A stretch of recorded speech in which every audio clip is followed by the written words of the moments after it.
नमस्कार, स्वागत है आप सब लोगों का मेरे चैनल स्टार्टिंग फ्रॉम स्क्रैच पे। तो ये वीडियो करंट अफेयर्स का है, जनवरी से मई 2024 का करंट अफेयर्स, जिसके पार्ट 1 और पार्ट 2 मैं ऑलरेडी कवर कर चुका हूं। अगर आप लोग वो नहीं देखे हैं तो आप लोग प्लीज जाकर उसमें देखिए। पार्ट 1 और 2 में मैंने 100 क्वेश्चंस कवर किए हैं। ये आज का जो है ये पार्ट 3 है और इसमें भी 50 क्वेश्चन आप लोगों को देखने को मिलेगा। हर पार्ट में 50-50 क्वेश्चन आप लोगों को देखने को मिलेगा। तो आप लोग किसी भी एग्जाम की तैयारी करते हो, चाहे वो यूपीएससी हो या स्टेट पीसीएस हो या तो टीचर, बैंकिंग का या रेलवे का, एसएससी का, किसी भी एग्जाम की तैयारी करते हो जिसमें अगर आपसे करंट अफेयर्स पूछा जाता है तो ये वीडियो आपके लिए बेहद इंपॉर्टेंट साबित होगा। तो आज का जो वीडियो है ये पार्ट 3 है, इसमें भी आपको 50 मोस्ट इंपॉर्टेंट क्वेश्चन देखने को मिलेंगे। अगर पार्ट 1 की बात करें तो पार्ट 1 में मैंने काफी इंपॉर्टेंट क्वेश्चन कवर किए हैं। पार्ट 2 में भी जैसे कि कुछ क्वेश्चन देख लेते हैं। जैसे राम मंदिर के बारे में जो भी इंपॉर्टेंट क्वेश्चन था, जैसे कि प्राण प्रतिष्ठा कब हुआ था राम मंदिर का, रामलला की जो मूर्ति विराजमान है उसके मूर्तिकार कौन थे, या तो फिर जो सूर्य तिलक है वो लाने में किस इंस्टीट्यूट का महत्वपूर्ण भूमिका रहा, ये सारे क्वेश्चंस है उसमें। लोकसभा इलेक्शन 2024 के बारे में जो भी इंपॉर्टेंट क्वेश्चंस है वो भी मैंने पार्ट 1 में लिए हैं। ईरान के प्रेसिडेंट अभी हाल ही में जिनकी मृत्यु हो गई हेलीकॉप्टर क्रैश में, वो क्वेश्चन था। एस्ट्राजेनेका ने अपनी वैक्सीन को वापस बुला लिया तो उसकी कौन सी वैक्सीन थी, ये सारा ही मैंने उसमें कवर किया है। इंडिया का लार्जेस्ट ट्रेडिंग पार्टनर कौन है, सीएए के बारे में क्वेश्चंस, अभी हाल ही में जो नागरिकता मिली है सीएए के थ्रू। इंपॉर्टेंट गवर्नमेंट स्कीम्स जो है 7-8 इंपॉर्टेंट, वो भी कवर किया है मैंने। जीडीपी का प्रिडिक्शन क्या है, अलग अलग जो निकालती है ना, जैसे कि यूनाइटेड नेशंस के द्वारा क्या है प्रिडिक्शन, या तो फिर आरबीआई के द्वारा क्या है, अलग अलग जो इंस्टीट्यूट निकालती है वो सारा इसमें मैंने कवर किया है। पार्ट 2 में भारत रत्न कितने को मिले हैं 2024 में, film fair awards, बेफ्टा awards, Dada Saheb Phalke awards, या जो न्यूली अपॉइंटेड जो हमारे सीएम्स है, चीफ मिनिस्टर्स है पिछले 6 महीने में, वो सारा मैंने कवर किया है। नए मिलिट्री में जो अपॉइंटमेंट्स हुए हैं पिछले 6 महीने में, 6G डिवाइस लॉन्च हुआ है उसको भी मैंने कवर किया है। चाबहार पोर्ट इंडिया ने भी लीज पे लिया ईरान से, वो भी है उसमें। यूएई का एक ब्लू रेसिडेंसी वीज़ा आया है, वो भी कवर किया है। तो अगर आप लोग पार्ट 1 और 2 नहीं देखें तो आप लोग प्लीज़ जाकर देखिए, आप लोगों के लिए काफ़ी बेहतर साबित होगा। तो चलते हैं पार्ट 3 के पहले क्वेश्चन की ओर, जो कि क्वेश्चन नंबर होगा 101। क्वेश्चन नंबर 101, हाल ही में किन देश या देशों ने फिलिस्तीन को एक स्वतंत्र देश की औपचारिक मान्यता देने की घोषणा की है? मतलब कि वो पैलेस्टाइन को एक इंडिपेंडेंट स्टेट के रूप में फॉर्मली रिकॉग्नाइज करने वाले हैं। वो कौन कौन से देश हैं? तो एक तो नॉर्वे है, उसने अनाउंस किया है। स्पेन ने भी अनाउंस किया है। आयरलैंड ने भी अनाउंस किया है। तो यहाँ पे ऑप्शन डी करेक्ट हो जाएगा, इनमें से सभी। इन तीनों देशों ने ये अनाउंस किया है कि वो पैलेस्टाइन को एक इंडिपेंडेंट स्टेट के रूप में रिकॉग्नाइज करने वाले हैं। तो इसके बारे में कुछ डिटेल से जान लेते हैं। एक तो नॉर्वे, स्पेन और एक आयरलैंड, ये तीनों देश ये बोले हैं कि 28 मई तक हम लोग पैलेस्टाइन को रिकॉग्नाइज कर लेंगे एज एन इंडिपेंडेंट स्टेट। अब इसका बैकग्राउंड हम लोग जान लेते हैं कि अभी जान रहे हैं कि इजराइल का वॉर चल रहा है हमास के साथ गाजा में, और ये वॉर को लगभग 8 महीने हो चुके हैं, अभी भी कोई कंक्लूजन नहीं निकला है, मतलब वॉर समाप्त नहीं हुआ है। इसके पीछे की एक बैकग्राउंड और जान लीजिए कि इसके पहले पैलेस्टाइन ने क्या किया था। अप्रैल में पैलेस्टाइन ने कोशिश किया था कि वो अपने आप को वो यूनाइटेड नेशन का एक मेंबर स्टेट बना ले। इसके लिए उसने एक प्रस्ताव पारित किया था यूनाइटेड नेशंस में, बट वहाँ पे यूएस ने क्या किया, उसको वीटो कर दिया। अब आप लोग जानते हैं कि 5 जो है यूनाइटेड सिक्योरिटी काउंसिल के, यूनाइटेड नेशन सिक्योरिटी काउंसिल के 5 परमानेंट मेंबर है जिनके पास वीटो पावर होता है। एक है यूएस, यूके, फ्रांस, रसिया और चाइना। इन 5 के पास वीटो पावर है। तो यूएस ने अपना वीटो पावर इस्तेमाल करके इस प्रस्ताव को रोक दिया। अब इसके बाद और हम लोग कुछ जान लेते हैं। तो जैसे ही इन तीनों देशों ने यह अनाउंस किया, नॉर्वे, स्पेन और आयरलैंड ने यह अनाउंस किया कि हम लोग पैलेस्टाइन को एक इंडिपेंडेंट स्टेट के रूप में रिकॉग्नाइज करने वाले हैं, तो तुरंत इजराइल तो ऑब्वियसली गुस्सा होना ही था। तो इजराइल के जो फॉरेन मिनिस्टर हैं उन्होंने क्या किया, फॉरेन मिनिस्टर का नाम है इजराइल कैट्ज, इन्होंने तुरंत क्या किया, अपने एम्बेसडर्स इन तीनों देशों से वापस बुला लिए। अब जिन देशों का आपस में रिश्ता होता है उनके एम्बेसडर तो बैठे ही होते दूसरे देशों में, तो उन्होंने अपने एम्बेसडर को नॉर्वे, आयरलैंड और स्पेन से वापस बुला लिया as a way of protest कि भैया हम इसके खिलाफ है आप लोगों ने जो ये किया है। लेकिन एक बात और जान लीजिए कि अभी यूनाइटेड नेशंस के टोटल 193 मतलब मेंबर्स है यूएन के, है ना, मेंबर कंट्रीज है, जिसमें से 142 जो हैं ऑलरेडी पैलेस्टाइन को as an independent state recognise करते हैं। 142 आउट ऑफ 193, जिसमें से कई हैं जैसे कि मिडिल ईस्टर्न कंट्रीज हैं, अफ्रीकन कंट्रीज हैं, कुछ एशियन कंट्रीज भी हैं, लेकिन उसमें यूएस नहीं है, कनाडा नहीं है, और वेस्टर्न यूरोप का एक लार्ज पार्ट जो है वो भी उसका मेंबर नहीं है, मतलब वो भी रिकॉग्नाइज नहीं करता है पैलेस्टाइन को, इंक्लूडिंग ऑस्ट्रेलिया। ऑस्ट्रेलिया भी पैलेस्टाइन को as an independent state recognise नहीं करता है। अब हम लोग चूंकि इंडिया से हैं तो इंडिया का पक्ष भी जान लेते हैं। G20 जो है, ग्रुप ऑफ 20, उसमें से सिर्फ 10 देश ही हैं, मतलब 20 में से 10 देश ही हैं। अब तो खैर G20 के 21 मेंबर हो गए हैं, तो G20 और +1 अफ्रीकन यूनियन मतलब एक मेंबर बन गया है G20 का।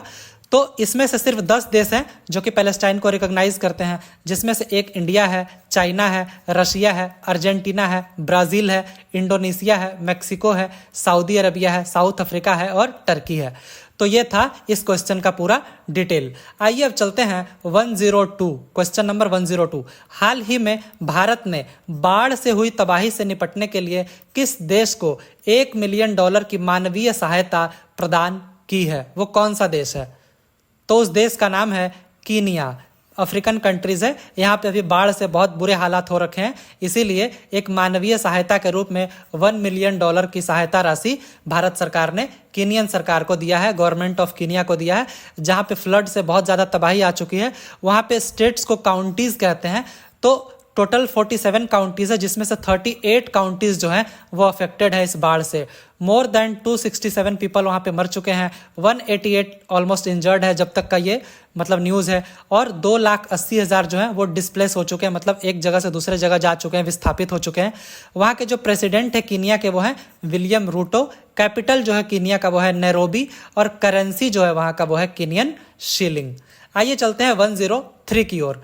हाल ही में केई पन्योर ये किस भारतीय राज्य का 26वां जिला बना है? मतलब वहां पे ऑलरेडी 25 डिस्ट्रिक्ट थे, तो एक और नया डिस्ट्रिक्ट बना है जिसका नाम है केई पन्योर। तो वो किस राज्य का 26वां जिला बना है?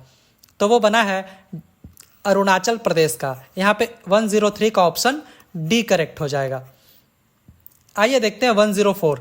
हाल ही में जारी की गई संयुक्त राष्ट्र जनसंख्या कोष मतलब UNFPA की विश्व जनसंख्या रिपोर्ट 2024 के अनुसार भारत की अनुमानित जनसंख्या अभी क्या है?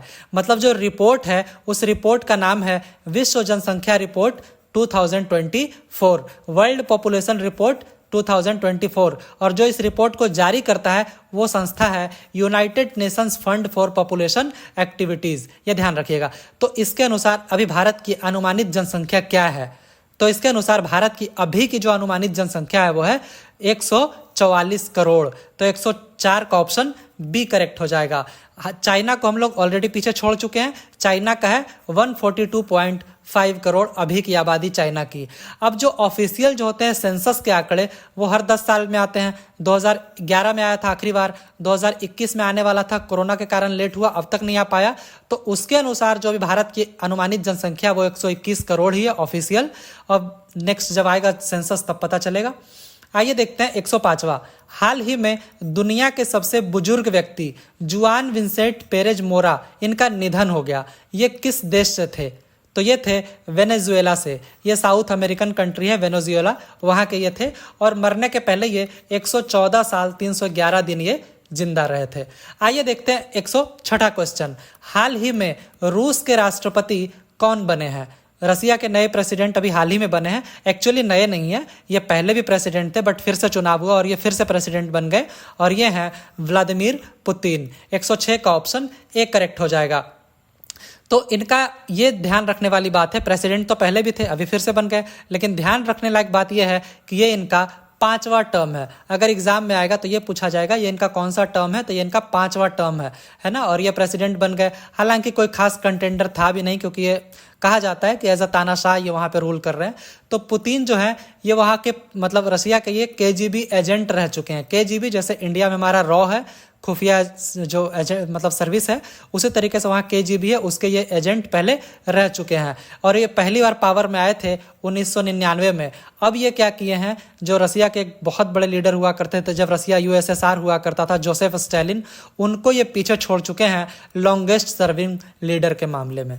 आइए देखते हैं 107वां, हाल ही में मिखाइल मिशोस्टिन किस देश के प्रधानमंत्री बने हैं। तो रूस के ये राष्ट्रपति तो बन ही गए थे, इन्होंने इनको प्रधानमंत्री बनाया। किनको? मिखाइल मिशोस्टिन को ये प्रधानमंत्री बनाए हैं रूस के। तो यहाँ पे ऑप्शन ए करेक्ट हो जाएगा, 107 का ए।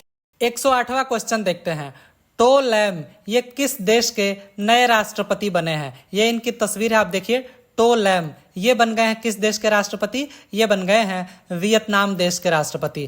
तो आप लोग समझिए कि पिछले 6 महीने के जो सारे इंपॉर्टेंट अपॉइंटमेंट्स हैं पॉलिटिकल मतलब हेड ऑफ द स्टेट, तो उन सारे क्वेश्चंस को मैं एक जगह लेकर आया हूं। लगभग 16-17 अपॉइंटमेंट है ये सारे नए, आप लोग इसको ध्यान रखिएगा। तो वियतनाम के नए राष्ट्रपति बन गए हैं टो लैम।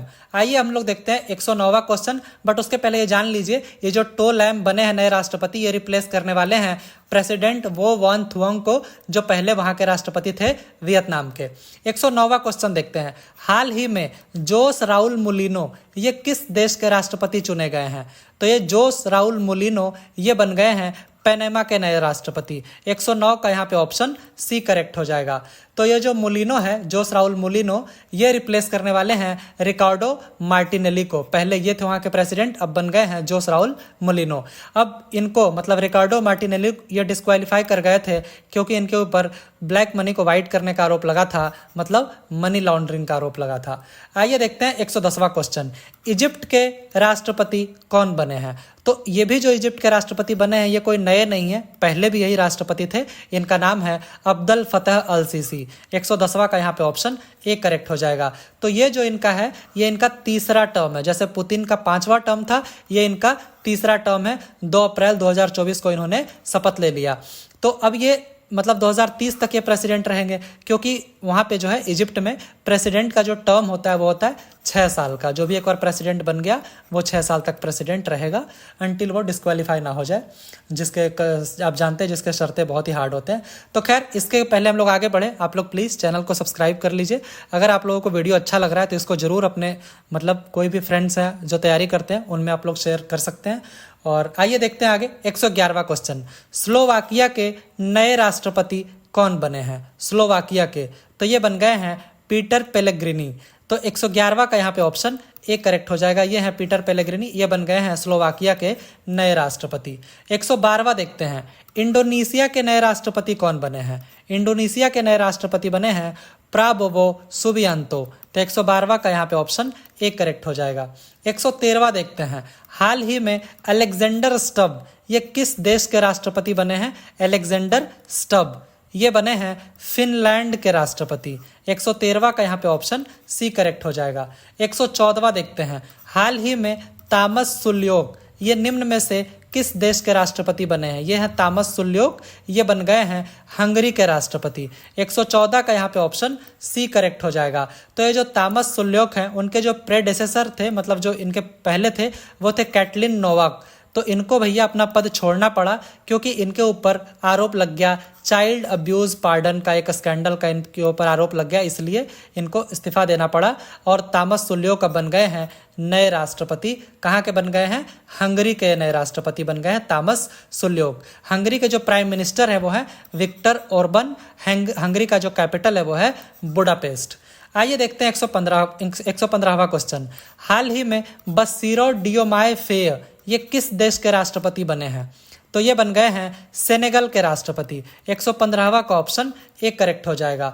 116वां देखते हैं, हमारे जो नेबर हैं पाकिस्तान, इनके नए प्रधानमंत्री कौन बने हैं। जैसा कि मैंने आपसे बोला कि ये पिछले 6 महीने का करंट अफेयर्स है ना। तो ये इनको बने भी हो गया है समय, लेकिन ये अभी बन गए हैं पाकिस्तान के नए प्रधानमंत्री जिनका नाम है शाहबाज शरीफ। ये नवाज शरीफ के भाई हैं, ध्यान रखिएगा। 116वां का ऑप्शन सी करेक्ट हो जाएगा। तो ये जो शहबाज शरीफ हैं ये पहले भी प्राइम मिनिस्टर रह चुके हैं कोalition गवर्नमेंट में, और ये कब से कब थे, लगभग 1.5 सालों तक थे, अप्रैल 2022 से लेके अगस्त 2023 तक। इनकी पार्टी का नाम है पाकिस्तान मुस्लिम लीग नवाज। आइए देखते हैं 117वां। हाल ही में इशाक डार ये निम्न में से किस देश के उप प्रधानमंत्री बने हैं? तो प्रधानमंत्री कौन बने हैं? शहबाज शरीफ। उप प्रधानमंत्री कौन बन गए हैं? इशाक डार। कहाँ के? पाकिस्तान के। 117वां का ऑप्शन बी करेक्ट हो जाएगा। 118वां देखते हैं। हाल ही में जुडिथ सुमिनेवा तुलुका ये निम्न में से किस देश की पहली महिला प्रधानमंत्री बनी है? फर्स्ट फीमेल प्राइम मिनिस्टर किस देश की ये बनी है? जुडिथ सुमिनेवा तुलुका, ये इनकी तस्वीर आप देख सकते हैं, ये बनी है DR कॉन्गो की पहली महिला प्रधानमंत्री। इसका फुल फॉर्म होता है Democratic Republic of the Congo. 118वां का ऑप्शन ए करेक्ट हो जाएगा। 119वां देखते हैं। हाल ही में लॉरेंस वोंग ये किस देश के प्रधानमंत्री बने हैं? तो ये बने हैं सिंगापुर के प्रधानमंत्री। 119वां का ऑप्शन सी करेक्ट हो जाएगा। 120वां देखते हैं। आयरलैंड के प्रधानमंत्री कौन बने हैं? ये भी एकदम न्यू अपॉइंटमेंट है। आयरलैंड के प्रधानमंत्री कौन बने हैं? तो ये बने हैं साइमन हैरिस। 120वां का ऑप्शन ए करेक्ट हो जाएगा। 121वां देखते हैं। हाल ही में गैब्रियल एटल ये किस देश के सबसे युवा प्रधानमंत्री बने हैं? मतलब इस देश में इसके पहले इनसे ज़्यादा युवा कोई प्रधानमंत्री नहीं बना था। तो ये है गैब्रियल एटल, ये बने हैं फ्रांस के सबसे युवा प्रधानमंत्री। 121वां का ऑप्शन ए करेक्ट हो जाएगा। 122वां देखते हैं। हाल ही में शेरिंग तोबगे को किस देश का प्रधानमंत्री नियुक्त किया गया है? शेरिंग तोबगे ये बने हैं भूटान के प्रधानमंत्री। 122वां का ऑप्शन डी करेक्ट हो जाएगा। आगे हम लोग देखते हैं 123वां। हाल ही में अहमद अवाद बिन मुबारक को किस देश का प्रधानमंत्री नियुक्त किया गया है? अहमद अवाद बिन मुबारक को इनको नियुक्त किया है। 123 का ऑप्शन हो जाएगा यमन। यहाँ के ये नए प्रधानमंत्री बन गए हैं यमन के अहमद अवाद बिन मुबारक। 123वां का ऑप्शन ए करेक्ट हो जाएगा। 124वां देखते हैं। हाल ही में अहमद अब्दुल्ला अल अहमद अल सबा इनको किस देश का प्रधानमंत्री नियुक्त किया गया है? अहमद अब्दुल्ला अल अहमद अल सबा, तो ये बन गए हैं कुवैत के नए प्रधानमंत्री। 124वां का ऑप्शन डी करेक्ट हो जाएगा। 125वां क्वेश्चन। फेलेटी टियो किस देश के नए प्रधानमंत्री बने हैं? नाम है इनका फेलेटी टियो, और ये किस देश के नए प्रधानमंत्री बने आपको ये बताना है। तो ये बने हैं टुवालू देश के नए प्रधानमंत्री। 125वां का ऑप्शन बी करेक्ट हो जाएगा। 126वां देखते हैं। हाल ही में मोहम्मद मुस्तफ़ा को निम्न में से किस देश का प्रधानमंत्री नियुक्त किया गया है? मोहम्मद मुस्तफ़ा को तो इनको नियुक्त किया गया है पैलेस्टाइन का प्रधानमंत्री। 126वां का ऑप्शन डी करेक्ट हो जाएगा। 127वां देखते हैं। हाल ही में सुल्तान इब्राहिम इस्कंदर ये निम्न में से किस देश के सुल्तान बने हैं? तो ये बन गए हैं 127वां का ऑप्शन यहाँ पे बी करेक्ट हो जाएगा। ये बन गए हैं मलेशिया के सुल्तान। 127वां का ऑप्शन बी करेक्ट हो जाएगा। अब आइए हम लोग चलते हैं स्पोर्ट्स की ओर। पिछले 6 महीने के स्पोर्ट्स के सारे इंपॉर्टेंट क्वेश्चन अभी आपको देखने को मिलेंगे। हाल ही में ICC men's cricket world cup 2023 का खिताब किसने जीता? हालांकि ये 2023 में हुआ था, लेकिन चूंकि इंपॉर्टेंट है 4 सालों में एक बार ही होता, तो इस क्वेश्चन को भी मैंने ले लिया है।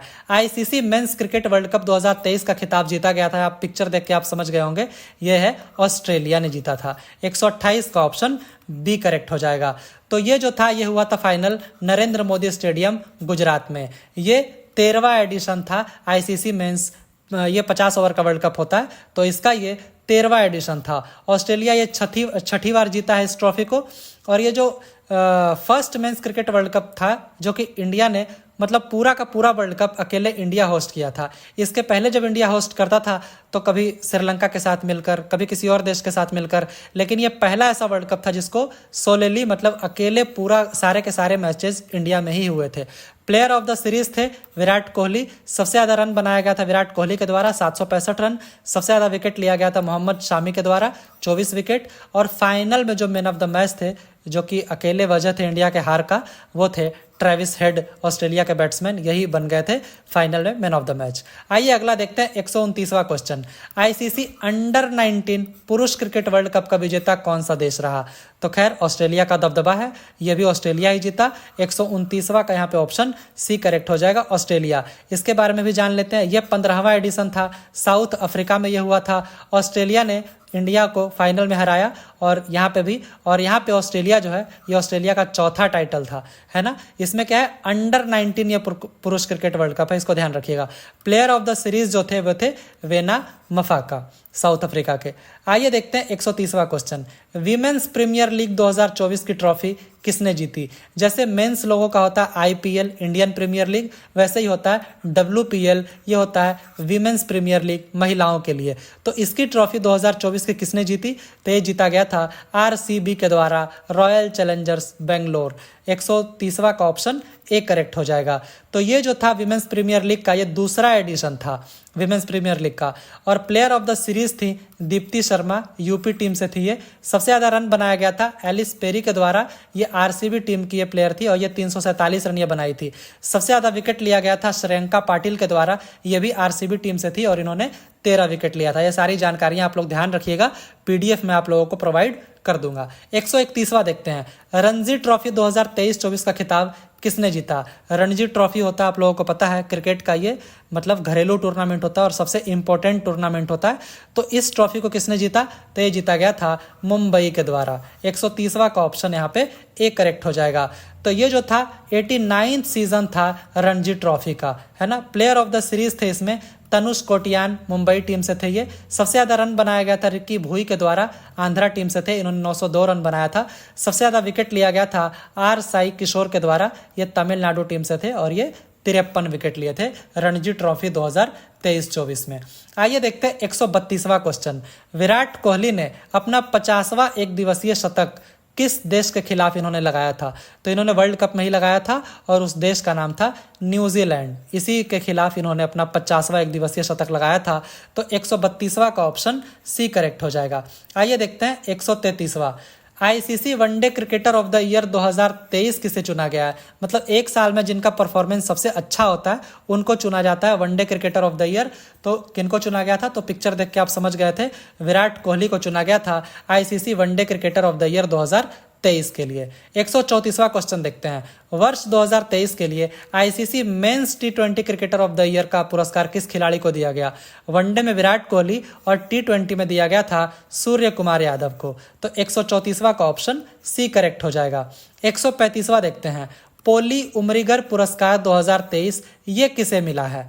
तो ये मिला था शुभमन गिल को। तो यहाँ पे ऑप्शन बी करेक्ट हो जाएगा। पॉली उमरीगर जो पुरस्कार है ये बीसीसीआई देती है, तो ये मिला था शुभमन गिल को मेंस लोगों में। अगर आपसे पूछा जाए वीमेंस लोगों में किसको दिया गया था, तो ये दिया गया था दीप्ति शर्मा को। दीप्ति शर्मा को दिया गया था महिलाओं में। आइए देखते हैं 136वां क्वेश्चन। 2023-24 का नागेश ट्रॉफी किसने जीता है? तो ये जो नागेश ट्रॉफी ये भी क्रिकेट का ही होता है, लेकिन ये ब्लाइंड लोगों का क्रिकेट होता है, तो उनको उस ट्रॉफी को कहा जाता है नागेश ट्रॉफी। तो ये किसने जीता? तो ये जीता गया था कर्नाटका टीम के द्वारा। इन्होंने आंध्रा को हरा दिया था और कर्नाटका जीत गई थी नागेश ट्रॉफी 2023-24। तो 136वां का यहाँ पे ऑप्शन ए करेक्ट हो जाएगा। 137वां क्वेश्चन। संतोष ट्रॉफी 2024 ये किसने जीती है? तो संतोष ट्रॉफी होता है फुटबॉल में, तो ये जीता गया था सर्विसेज टीम के द्वारा।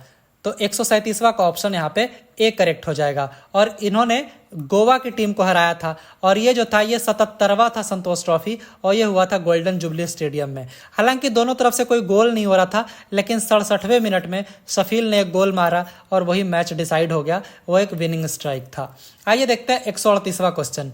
किस महिला खिलाड़ी ने फीफा बेस्ट प्लेयर अवार्ड 2023 जीता है? मतलब महिलाओं में फीफा बेस्ट प्लेयर अवार्ड 2023 किसे मिला है? तो ये मिला है आयटना बोनमाटी को। 138वां का ऑप्शन ए करेक्ट हो जाएगा। अगर मेल का पूछा जाए तो मेल में मिला था लियोनेल मेसी को। तो 138वां का ए हो जाएगा करेक्ट। आइए देखते हैं 139वां। खेलो इंडिया यूनिवर्सिटी गेम्स 2024 जो हुआ था, इसमें पहला स्थान किसे मिला है? खेलो इंडिया यूनिवर्सिटी गेम्स, तो पहला स्थान मिला चंडीगढ़ यूनिवर्सिटी को। तो 139वां का ऑप्शन ए करेक्ट हो जाएगा। दूसरे नंबर पे था LPU लवली प्रोफेशनल यूनिवर्सिटी, तीसरे पे था गुरु नानक देव यूनिवर्सिटी और चौथे पे था पंजाब यूनिवर्सिटी। मैंने एक सीरीज में लिख दिया ताकि आप लोग ध्यान रखेंगे इसको।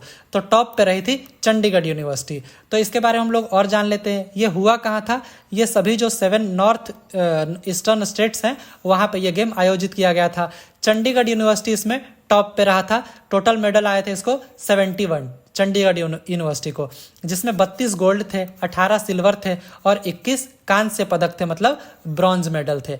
LPU दूसरे नंबर पे रहा था। LPU का 42 मेडल्स था, जिसमें 20 गोल्ड, 14 सिल्वर और 8 ब्रॉन्ज मेडल थे। मैस्कोट जो था इसका वो था अष्टलक्ष्मी, जो कि एक बटरफ्लाई है। आइए देखते हैं 140वां। हाल ही में नीरज चोपड़ा ने दोहा डायमंड लीग में कौन सा मेडल जीता है। दोहा कहाँ है? कतर की राजधानी दोहा। तो वहाँ दोहा डायमंड लीग में कौन सा मेडल जीता है नीरज चोपड़ा ने? तो दोहा डायमंड लीग में नीरज चोपड़ा ने जीता था सिल्वर मेडल। अभी हाल ही में ये हुआ था। तो 140वां का ऑप्शन बी करेक्ट हो जाएगा। तो इसके बारे में और जान लेते हैं। ओलंपिक एंड वर्ल्ड चैंपियन दोनों है नीरज चोपड़ा। पिछले ओलंपिक में इन्होंने गोल्ड मेडल जीता था। तो ये दूसरे राउंड पे इसमें समाप्त किए, किसमें? दोहा डायमंड लीग में। इनका जो फाइनल एफर्ट था 88.36 मीटर का, जो कि बस 2 सेंटीमीटर पीछे रह गया था किनसे? जाकुब वेडलेक से, जो कि चेक रिपब्लिक के खिलाड़ी थे। इनका था 88.38 मीटर, लेकिन इनका सिर्फ 2 सेंटीमीटर पीछे रह गया नीरज चोपड़ा का 88.36 मीटर। इसीलिए इनको मिला सिल्वर और इनको मिल गया गोल्ड। तो ये जो फॉर्मर वर्ल्ड चैंपियन थे एंडरसन पीटर्स, ये रहे तीसरे नंबर पे। इनका जो बेस्ट था वो था 86.62 मीटर। अब चोपड़ा जी के बारे में और जान लेते हैं, नीरज चोपड़ा के बारे में। तो ये 2023 दोहा डायमंड लीग में ये जीते थे। इनका थ्रो जो था वो था 88.67 मीटर। मतलब पिछले बार जो दोहा डायमंड लीग हुआ था 2023 में, उनमें इनका बेस्ट थ्रो था 88.67 और ये वहाँ पे गोल्ड जीत गए थे। और दूसरे नंबर पे थे यही ऊपर वाले जाकुब वेडलेक, जो कि चेक रिपब्लिक के हैं। उस समय इनका था 88.63, 4 सेंटीमीटर से पीछे रह गए थे। और पीटर्स उस समय भी तीसरे नंबर पे थे। आइए आगे हम लोग देखते हैं 141वां question.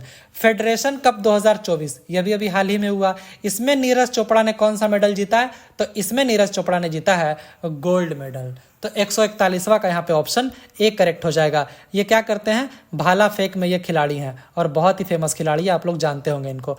Olympic champion Neeraj Chopra, तो यहाँ पे इन्होंने गोल्ड मेडल जीता मेंस जेवलिन थ्रो इवेंट में, फेडरेशन कप में, जो कि इंडिया में हुआ था भुवनेश्वर उड़ीसा में। यहाँ पे इन्होंने सिर्फ फेंका 82.27 मीटर और इसी में इनको गोल्ड मिल गया। हालांकि पिछली बार जब ये कोई डोमेस्टिक कंपटीशन में पार्टिसिपेट किए थे वो 3 साल पहले किए थे और उस समय इन्होंने इसी कंपटीशन में गोल्ड मेडल जीता था 87.80 मीटर का भाला फेंक करिए। अब एक चीज़ ध्यान रखिए, आज तक नीरज चोपड़ा ने 90 मीटर के मार्क को नहीं टच किया है। इनका जो पर्सनल बेस्ट है, जो कि नेशनल रिकॉर्ड भी है, वो है 89.94 मीटर। अब ये नीरज चोपड़ा ने हिस्टोरिक गोल्ड जीता था टोक्यो ओलंपिक्स में, आप लोग जानते हैं पिछले बार का। और डायमंड लीग चैंपियन भी इन्होंने जीता था 2022 में। वर्ल्ड चैंपियन रह चुके हैं 2023 में और एशियन गेम्स गोल्ड को डिफेंड किया था इन्होंने चाइना में। तो ये सारी चीज़ें इनका ध्यान रखिएगा। 142वां देखते हैं। हाल ही में किस भारतीय महिला टेबल टेनिस की खिलाड़ी ने वर्ल्ड वीमेन सिंगल्स की टॉप 25 रैंकिंग में अपनी जगह बनाई है? ये जगह बनाना बहुत ही मुश्किल होता है, तो इसमें इन्होंने अपना जगह बनाया। बहुत ही फेमस खिलाड़ी हैं, आप लोग इनको जानते होंगे। इनका नाम है मनिका बत्रा। तो 142वां का यहाँ पे ऑप्शन ए करेक्ट हो जाएगा। 143वां देखते हैं। भारत के 85वें शतरंज ग्रैंड मास्टर कौन बने हैं? चेस ग्रैंड मास्टर 85th कौन बने, आपको वो बताना है। ये इनकी तस्वीर यहाँ पे देख सकते हैं। इनका नाम है पी श्याम निखिल। 143वां का यहाँ पे ऑप्शन ए करेक्ट हो जाएगा। 144वां देखते हैं। एशियाई ट्रैम्पोलिन जिम्नास्टिक चैंपियनशिप में मेडल जीतने वाली पहली भारतीय कौन बनी है? फर्स्ट इंडियन है जो कि बनी है मेडल जीतने वाली एशियाई ट्रैम्पोलिन जिम्नास्टिक चैंपियनशिप में। इनका नाम है सृष्टि खांडागले। 144वां का ऑप्शन ए करेक्ट हो जाएगा। तो ये जो था ये छठा एशियन ट्रैम्पोलिन जिम्नास्टिक चैंपियनशिप था, ये हांगकांग चाइना में हुआ था और विमेंस का इंडिविजुअल एज ग्रुप कैटेगरी में इन्होंने सिल्वर मेडल जीता है। आप लोग इसको ध्यान रखिएगा। हालांकि ये जीतने से ये पेरिस ओलंपिक्स के लिए क्वालिफाई नहीं की है, क्योंकि ये जो compete कर रही थी वो एज ग्रुप इवेंट में compete कर रही थी, इसीलिए पेरिस ओलंपिक्स में ये क्वालिफाई नहीं की है। बट ये सिल्वर मेडल जीती हैं, फर्स्ट टाइम ऐसा हुआ है women's individual age group category में। और ये इवेंट का नाम क्या था? ये था एशियन ट्रैम्पोलिन जिम्नास्टिक चैंपियनशिप। आइए देखते हैं 145वां वर्ल्ड एथलेटिक्स काउंसिल द्वारा वर्ल्ड एथलेटिक्स चैंपियनशिप 2027 की मेजबानी के लिए किस शहर को चुना गया है? वर्ल्ड एथलेटिक्स चैंपियनशिप 2027 की मेजबानी के लिए तो ये चुना गया है बीजिंग को। तो यहाँ पे ऑप्शन सी करेक्ट हो जाएगा, बीजिंग, जो कि चाइना में है। 145वां का 146 देखते हैं। हाल ही में राष्ट्रीय पुरुष खो खो चैंपियनशिप, इसका खिताब किस राज्य ने जीता है? मतलब national mains kho kho championship title ये किस राज्य ने जीता है? तो ये जीता है महाराष्ट्र ने। 146वां का यहाँ पे ऑप्शन ए करेक्ट हो जाएगा। विमेंस और मेंस दोनों महाराष्ट्र ने ही जीता है नेशनल खो खो चैंपियनशिप। 147वां देखते हैं। एशियन रेसलिंग चैंपियनशिप 2024 में भारत ने कुल कितने पदक जीते हैं? एशियन रेसलिंग चैंपियनशिप 2024 में भारत ने कुल 9 पदक जीते हैं। और ये हुआ कहाँ था? ये हुआ था किर्गिस्तान में। किर्गिस्तान में हुआ था। किर्गिस्तान की जो कैपिटल है बिश्केक, वहाँ पे ये कंपटीशन हुआ था। एशियन रेसलिंग चैंपियनशिप 2024 से वहाँ हुआ था और ये 20वां था एशियन रेसलिंग चैंपियनशिप। ये चीज़ें आप लोग ध्यान रखिएगा। हालांकि इतना ध्यान रखिएगा कि भारत वहाँ पे 9 मेडल्स जीते हैं तो आपका काम हो जाएगा। 148वां देखते हैं। शांघाई तीरंदाजी विश्व कप 2024, मतलब शांघाई आर्चरी वर्ल्ड कप 2024, इसमें भारत ने कुल कितने पदक जीते हैं? तो इसमें भारत ने कुल 8 पदक जीते हैं। 8 पदक। ये कहाँ हुआ था? ये हुआ था शांघाई में हुआ था, जो कि चाइना में है शांघाई, वहाँ ये हुआ था शांघाई तीरंदाजी विश्व कप 2024, जिसमें कि 8 मेडल्स इंडिया ने जीते हैं, जिसमें 5 गोल्ड थे, 2 इसमें सिल्वर थे और 1 ब्रॉन्ज मतलब कांस्य पदक थे। तो ये चीज़ें आप लोग ध्यान रखिएगा। 149वां देखते हैं। Sultan Azlan Shah hockey trophy 2024, ये किस देश ने जीता है? Sultan Azlan Shah hockey trophy 2024, तो ये किसके द्वारा जीता गया है? ये जीता गया है जापान के द्वारा। तो 149वां का यहाँ पे ऑप्शन बी करेक्ट हो जाएगा। तो इसके बारे में काफ़ी कुछ जानने के लिए, ये हॉकी का एक बहुत ही प्रेस्टिजियस टूर्नामेंट है, एशिया में ये होता है। जापान ने इस बार जीता है और उन्होंने पाकिस्तान को हराकर जीता है। 4-1 से पेनल्टी शूट आउट में पाकिस्तान को हरा दिया जापान ने। तो फाइनल कहाँ खेला गया था? अजलान शाह स्टेडियम, जो कि मलेशिया में है, यहाँ खेला गया था 11 मई 2024 को। तो 6 टीम पार्टिसिपेट किए थे, Japan, Pakistan, Canada, south Korea, New Zealand और जो टीम होस्ट कर रही थी मलेशिया, वो भी पार्टिसिपेट कर रही थी। तो टोटल ये 6 टीम इसमें पार्टिसिपेट किए थे 2024 के इवेंट में। अब इंडिया का स्थिति देखें तो इंडिया जो है करंटली 6ठे नंबर पे है वर्ल्ड में हॉकी के मामले में, है ना। तो नीदरलैंड्स टीम जो है वो करंटली नंबर 1 पे है इसमें हॉकी के मामले में। दूसरे पे है बेल्जियम, तीसरे पे ऑस्ट्रेलिया, उसके बाद जर्मनी, फिर इंग्लैंड और 6ठे नंबर पे है इंडिया। आज तक इंडिया ने सुल्तान अजलान शाह ट्रॉफी को 5 बार जीता है। कब कब? 85 में, 91 में, 95 में, 2009 में और 2010 में। ऑस्ट्रेलिया सबसे ज़्यादा मोस्ट सक्सेसफुल टीम है इस ट्रॉफी को जीतने के मामले में, उसने 10 बार इस ट्रॉफी को जीता है। इंडिया जो है दूसरा सबसे मतलब मोस्ट सक्सेसफुल टीम है, इंडिया 5 बार जीता है और पाकिस्तान इसको 3 बार जीता है। आइए आज का लास्ट क्वेश्चन देखते हैं, 150वां क्वेश्चन। प्रो कबड्डी लीग के 10वें संस्करण के विजेता कौन बने हैं? प्रो कबड्डी लीग के 10वें संस्करण के विजेता बने हैं पुनेरी पल्टन्स। इन्होंने हरियाणा स्टीलर्स को हराया है और ये टॉप पे आई। तो 150वां का ऑप्शन यहाँ पे ए करेक्ट हो जाएगा। ये हुआ कहाँ था? ये हुआ था जीएमसी बाल योगी स्पोर्ट्स कॉम्प्लेक्स, जो कि हैदराबाद में, वहाँ पे इस इवेंट को आयोजित किया गया था। पुनेरी पल्टन जो है वो चैंपियन रही थी और ये पहली बार ऐसा हुआ था जब पुनेरी पल्टन चैंपियन बनी। जो मोस्ट वैल्यूएबल प्लेयर थी वो थी असलम इनामदार, जो कि पुनेरी पल्टन टीम से ही थी। तो ये थे आज के 50 क्वेश्चन। टोटल जो मैंने कवर कर लिए वो हो गए 150। अगर आप लोग पार्ट 1 और 2 नहीं देखें तो आप लोग प्लीज़ जाकर देखिए, काफ़ी इंपॉर्टेंट क्वेश्चन मैंने उसमें कवर किए हैं। तो ये सीरीज आगे कंटिन्यू रहेगा। जैसा कि मैंने आपको बताया टोटल 500 क्वेश्चन कवर होने वाले हैं, तो अभी 350 क्वेश्चन और बचे हैं जो कि आगे के पार्ट्स में आपको देखने को मिलेंगे। तो प्लीज़ अगर आप लोगों को वीडियो अच्छा लग रहा है, मेरे एफर्ट्स अगर आप लोगों को अच्छा लग रहा है, तो प्लीज़ चैनल को ज़रूर सब्सक्राइब कीजिएगा। Thank you so much.